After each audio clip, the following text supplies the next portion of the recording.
Oh là là là là. Ça, c'est du grand Mendes.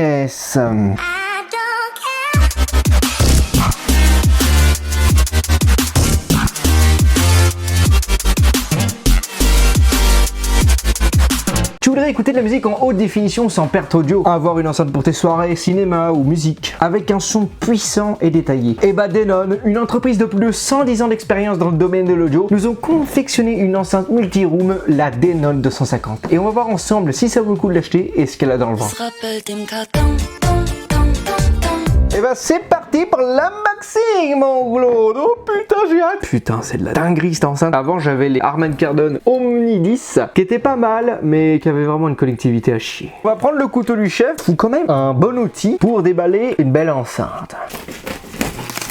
Oh non, le carton il est abîmé. Après en même temps c'est de l'occasion, hein. C'est peut-être normal. Il a un peu pris cher mon ami, hein. J'ai pris la version blanche, même si j'aurais aimé la noire parce que j'aime mieux le noir que le blanc, parce que le blanc c'est très salissant et ça jaunit tu vois. Mais bon c'était la seule version à 300 € et je vais pas chipoter, hein. Pour 300 balles au lieu de 500, couleur c'est une option mon Claude, hein. Hop là. Alors nous avons le guide de démarrage et là honnêtement je tiens à préciser que je vais l'utiliser parce que je ne sais pas utiliser ce type d'enceinte. Je sais qu'elle est pas légère celle-là, hein. Là nous avons le port d'alimentation blanc. Ah, oh là là, oh, petite rayure là, hein. J'ai remarqué une petite rayure sur le dessus, ici. Un peu de poussière à droite à gauche. Waouh. Elle est pas totalement blanche en fait, parce qu'on a une grille acoustique gris avec le logo Denon sur le dessus. Ici on a une petite LED, je pense c'est pour l'assistant vocal ou pour dire qu'elle est allumée. Sur le dessus c'est un panneau tactile avec les différentes touches où il y a le bouton volume plus moins, play pause et 1, 2, 3. Quand on passe la main, regarde, ça détecte les mouvements. Et à l'arrière nous avons une petite poignée pour transporter l'enceinte, même si c'est pas une enceinte portable, hein, parce qu'elle marche uniquement sur secteur. Et nous avons le port de rechargement, le bouton pour appairer le Bluetooth, le bouton audio in, parfait pour mettre sur ma télé, le port USB type A, Internet et le truc pour connecter la Wi-Fi. Ce qui est bien avec cette enceinte, c'est qu'il y a une multitude de ports. Et ça, c'est du grand Mendes. On est sur une enceinte qui fait 29,5 cm de longueur sur 21,6 cm de hauteur et 12 cm d'épaisseur. Tout ça pour 3,7 kg. D'ailleurs, le revêtement tissu résiste à l'eau et aux taches. Bon, même si elle n'est pas résistante à l'eau, si tu mets quelques gouttes d'eau, ça va résister. Anti-tache, c'est pratique. Ce genre d'enceinte, au bout d'un moment, si ça prend la poussière et que tu veux l'enlever, ça tâche quoi. Également, nous avons un microphone à champ lointain intégré pour détecter la commande vocale, comme que tu vas invoquer Google ou Alexa. Qu'est-ce que nous avons à l'intérieur de cette enceinte? Et on a quand même pas mal de choses. Deux tweeters de 25 mm, deux haut-parleurs grave médium de 10 cm et un radiateur passif de 13 cm qui se situe à l'arrière de l'enceinte.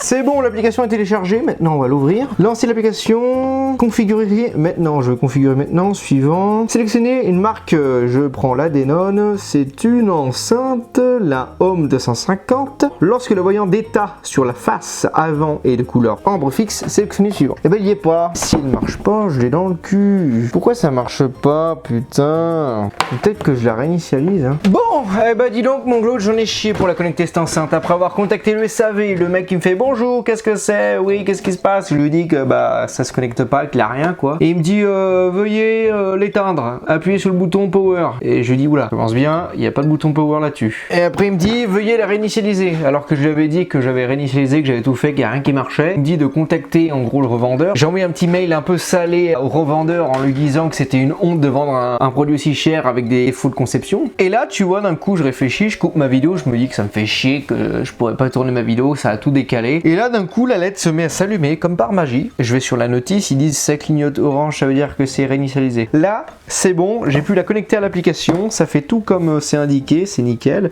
Donc là je choisis ce réseau là. Suivant, AirPlay a accédé à la Freebox, ok ça marche. Donc là maintenant connexion avec votre Denon. Donc là on va dire que c'est chambre à coucher, espace ouvert loin des murs. Oui c'est espace ouvert loin des murs. Votre nouveau Denon 250 s'est connecté avec succès à votre profil. Vous pouvez parler à Amazon Alexa via votre Denon Home avec Alexa connecté à Amazon. Alors sur l'application, déjà tu peux régler le son, mettre play ou pause. Ensuite tu peux aller là et qu'est-ce que ça te propose? Ça te propose un égaliseur. Alors l'égaliseur honnêtement je trouve pas assez complet, j'aurais aimé avoir une touche au niveau des médiums. Là on a que les graves et les aigus. Alors honnêtement sur ce type d'enceinte je préfère laisser en 0,0 hein. On peut aller dans terrasse, là tu auras les différents types d'enceintes que tu auras. L'enceinte est Wi-Fi et prend en charge le AirPlay de chez Apple. L'enceinte est capable de diffuser de la musique en haute fidélité et en haute résolution, y compris les fichiers FLAC 192 Hz 24 bits en WAV, en ALAC, en DSD.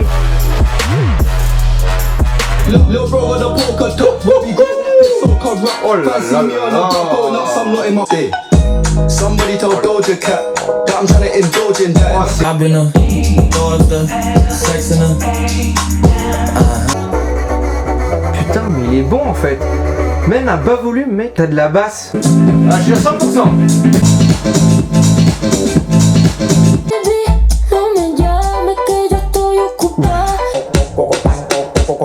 Tirándolo para arriba para que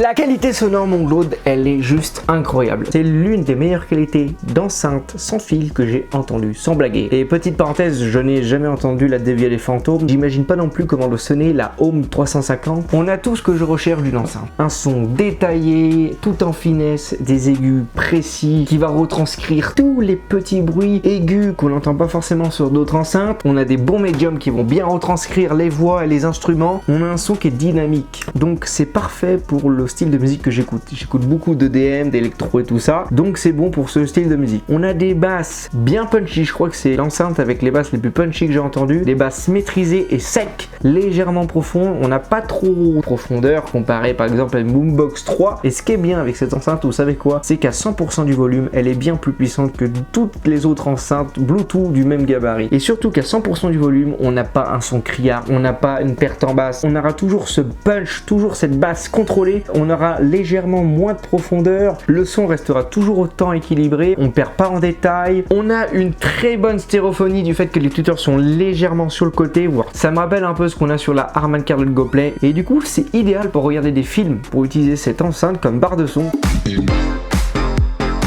Monglode, là on va faire son test comparatif entre la Harman Kardon Go Play, la Tuffle Boomster et la Denon Home 250. Trois enceintes qui font à peu près le même gabarit. Toutes les enceintes sont branchées sur secteur parce que je vais enregistrer en binaural avec ce micro à 30 cm de chaque enceinte et on est au milieu d'une pièce. Donc c'est les conditions idéales pour enregistrer le son d'une enceinte.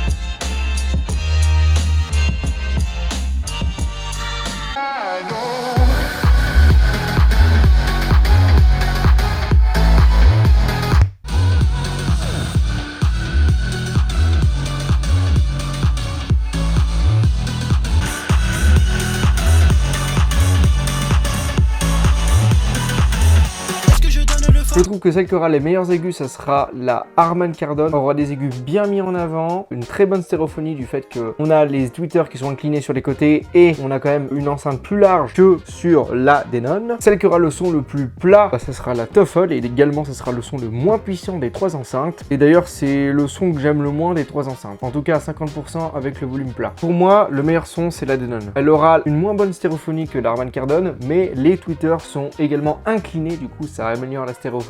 Un meilleur équilibre dans l'ensemble du son et surtout que 50% c'est bien plus puissant que les deux autres.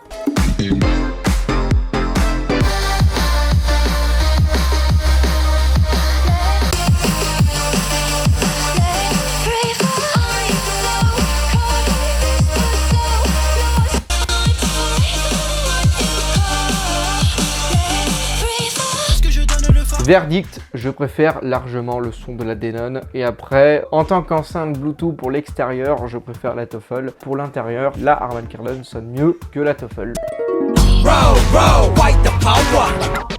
Conclusion, est-ce que je vous conseille cette enceinte? Alors oui, je vous la conseille, mais pas en occasion, parce que moi en occasion, qu'est-ce que j'ai eu comme problème? J'ai galéré à la connecter, ensuite le Bluetooth ne fonctionne pas, quelques rayures sur le pavé tactile de l'enceinte, et en plus si vous l'achetez en occasion, l'enceinte ne sera pas rodée. Mis à part ça, en termes de qualité sonore, elle est vraiment exceptionnelle. En tout cas, nous on se retrouve la semaine prochaine le samedi à 10h. Allez, sois au rendez-vous, sinon je vais te fumer.